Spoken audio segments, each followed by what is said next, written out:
Yo. So what's up sa mga boss Lodi amo natin, Pet Maluna nandyan, no? Si Chavez na naman nga pala, Papi Uno Mads pa yung sasabihin ko. Si Chavez na naman nga pala guys, at nandito na naman tayo sa ating panibagong solo cast. Nope. Tonight is a nom-nom session night, okay? At ngayong gabi, meron tayong bagong camera. Yan, kung makikita nyo, medyo iba yung setup natin for today. Meron din tayong bagong mic na binili. Ang brand nito ay Holy Shit. Hindi, joke lang. Holy Land. Nakita ko lang ginagamit nila Malupito, nila Kong. So, tinry ko din. Malay mo naman.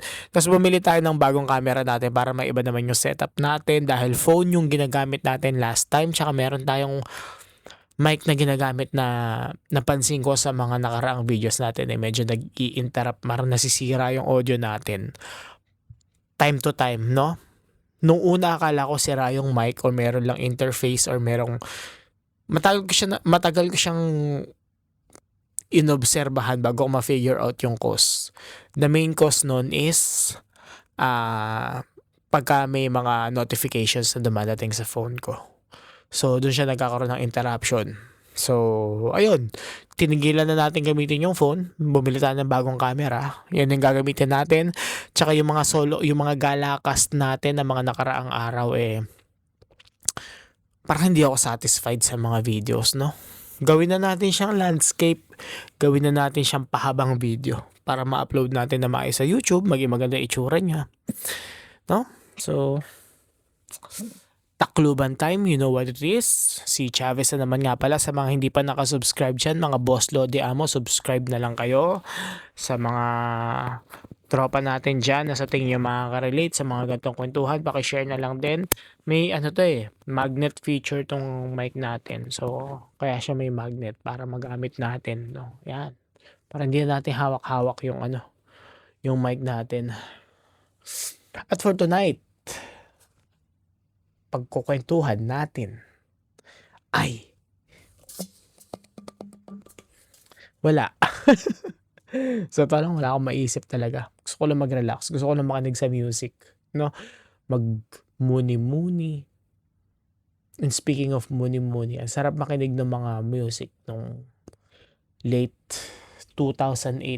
Feeling ko ayun yung era na, or 2005, sabihin na natin. Diyan nagsisimula yung gumaganda na yung music no? Gumaganda na yung timpla. Tsaka yung mga pinapakinggan ng tao. Andyan yung Chico Sai, andyan yung Hale, andyan yung Silverstein, andyan yung Boys Like Girls, Yellow Card, All American Rejects, All Time Low, Red Jumpsuit Apparatus, name it guys, lahat nandyan. Andun yung era na grabe, no? Parang sobrang ang ganda ng mga nagagawang music ng mga tao. Up until the late 2010, 2012, mo, hanggang umabot kila Justin Bieber, hanggang umabot kila Neo, hanggang umabot kila T.I., hanggang umabot kung saan-saan kila Kelly Clarkson.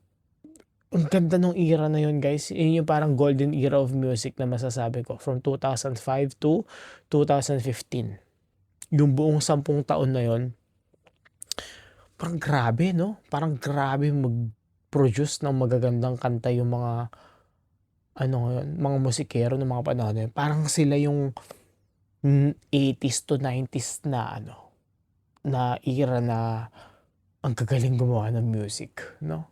Ngayon kasi siguro dahil lang sa AI, parang may mga nakikita ko, kunyari kanta daw ni Justin Bieber tsaka ni Vic Soto, ganun. Basta yung remix na gawa ng AI na hindi na siya sobrang realistic, nakaka-clickbait din. Ang pangit na ng ganun, hindi na siya totoong music.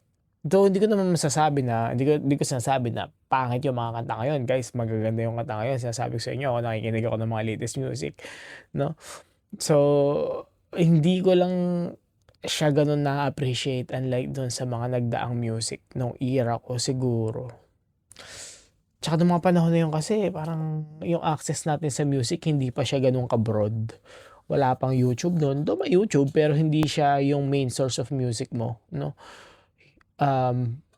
Malalaman mo yung isa music kapag narinig mo sa radyo, narinig mo sa tropa, narinig mo sa jeep, narinig mo sa bus, narinig mo sa pinlay kung saan tsaka ka magagandahan. Ngayon kasi 'pag nag-search ka sa YouTube ng top 10 latest best music, ayun na agad siya, 'di ba? So, iba pa rin yung sumisikat siya based on popularity kaysa ngayon na based on research, 'no? When it comes to music, ang trip na trip ko music talaga hanggang ngayon na hindi feeling ko hindi nawawala sa akin, dalawa lang. Isang underground rap, tsaka isang rakrakan. Ay hindi, EDM nakikinig pala ako. Mahilig talaga ako sa music, guys. Rakrakan, depende actually. Kunyari, sige, bigyan natin sila ng kategorya. Rakrakan, hindi porke sinabi mo rakrakan, ayun na yung mga The Used, mga Chico Sai, mga emo punk, ganun. Hindi.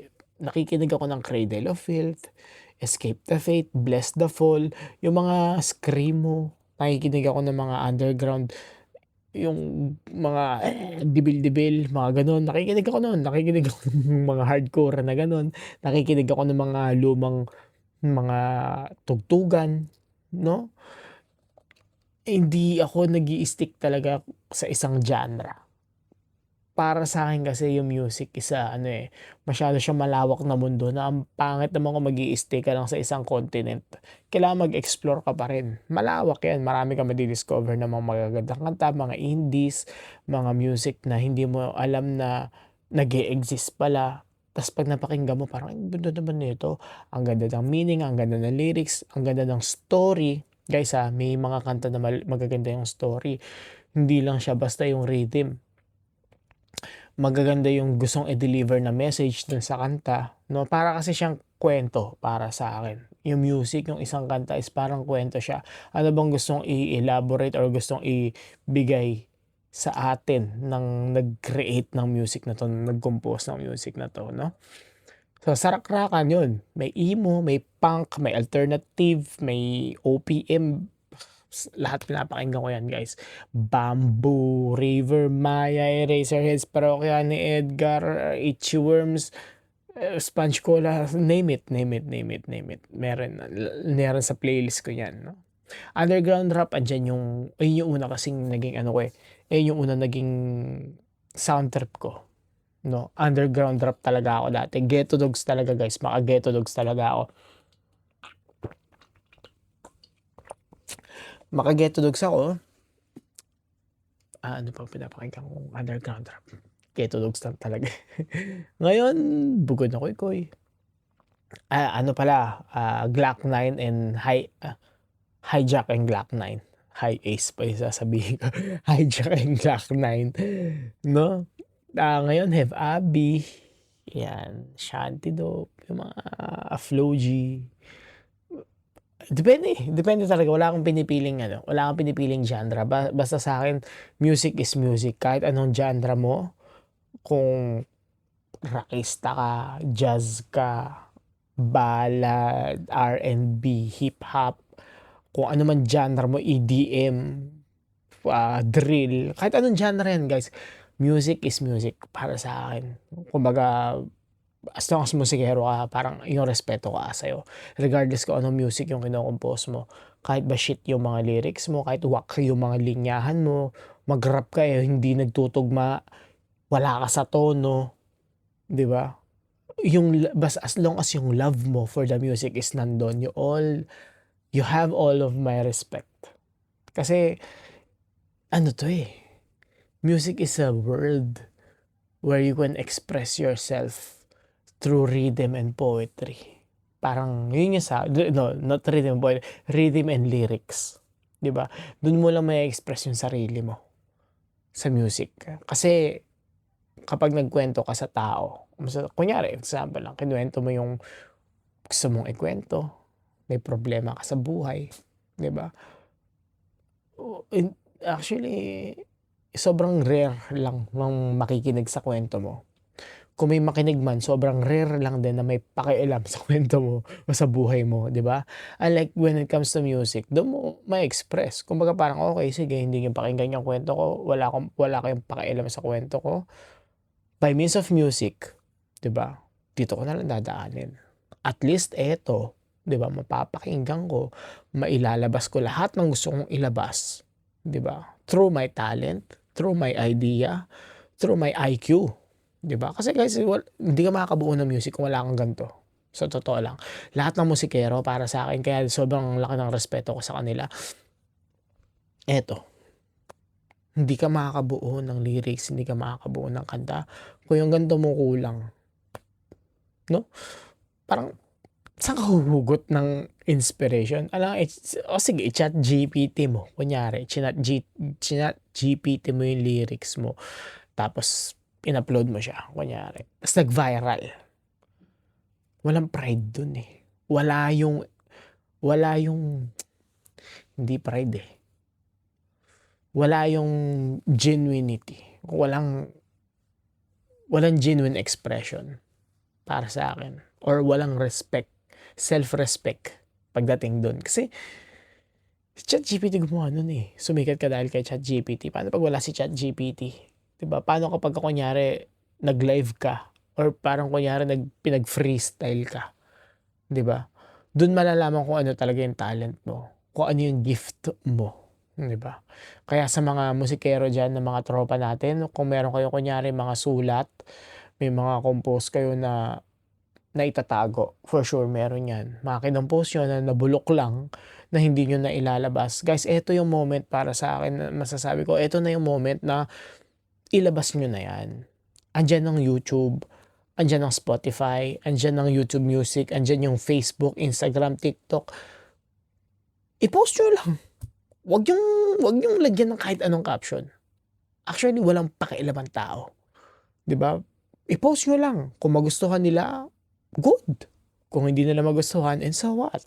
Importante nailabas mo yung expression mo, nai-express mo yung saloobin mo through rhythm and the lyrics na matagal mo nang hindi nailalabas, 'no? Kaya ayun, ako aminado ako sa sarili ko, marami akong sulat na hindi ko pa naibubuga, na hindi ko pa nailalabas. Kaya tayo bumili ng camera, kaya tayo bumili ng bagong mic para, alam mo yun, I think this is the time to do it, 'no? The more na nagbabasa ako ng mga libro ng mga about sa self-development, the more na nakikinig ako sa mga coaches about extreme self-care, the more na nare-realize ko na kailangan kong gawin 'tong mga bagay na 'to hindi para i-impress yung ibang tao. Kailangan kong gawin 'tong mga bagay na 'to para at least may mapatunayan ako sa sarili ko, 'no? At the end of the day, it's just me, myself, and I, 'di ba? Kung may problema ako, malungkot ako, sa akin na lang yun, eh. Kumbaga ako na lang yun, eh, 'di ba? Ang daming paraan para kalimutan ko yung problema ko, ang daming paraan para maging masaya, 'di ba? Nababagot ako, naiinis ako dahil paulit-ulit yung nangyayari, sa akin na lang yun, eh. Tangina, wala namang pumipigil sa'kin para lumabas ng bahay, 'di ba? Para gawin yung mga ganitong bagay. So, tulad din sa inyo guys, may mga sulat kayo na iniisip niyo na ayaw niyong ilabas kasi baka hindi magustuhan ng tao, baka isipin ng tao, eh, whack. Nasa sa inyo na lang yun, nasa utak niyo na lang yun. 'Di ba? Do it for yourself, please. Do it for yourself. Once na mailabas mo na siya, mai-publish mo na siya, mai-upload mo na siya, ta's pinakinggan mo, makaka-motivate siya. Maiisip mo na parang, "Tangina, ang galing ko pala, ano, nakagawa ako ng kanta." Akalain mo yun, nagawa ko yun, kira tayo ulit, gawa tayo another song, part 2, gano'n, 'no? So, oo nga 'no, kahit ako ngayon guys, sa totoo lang napapaisip ako ngayon, 'no, sulat kaya ako o di kaya gawan ko kaya ng MV 'tong mga sulat ko dati na hindi ko pa nagagawa na, fuck, shit. Teka lang, may tumakbo sa isip ko.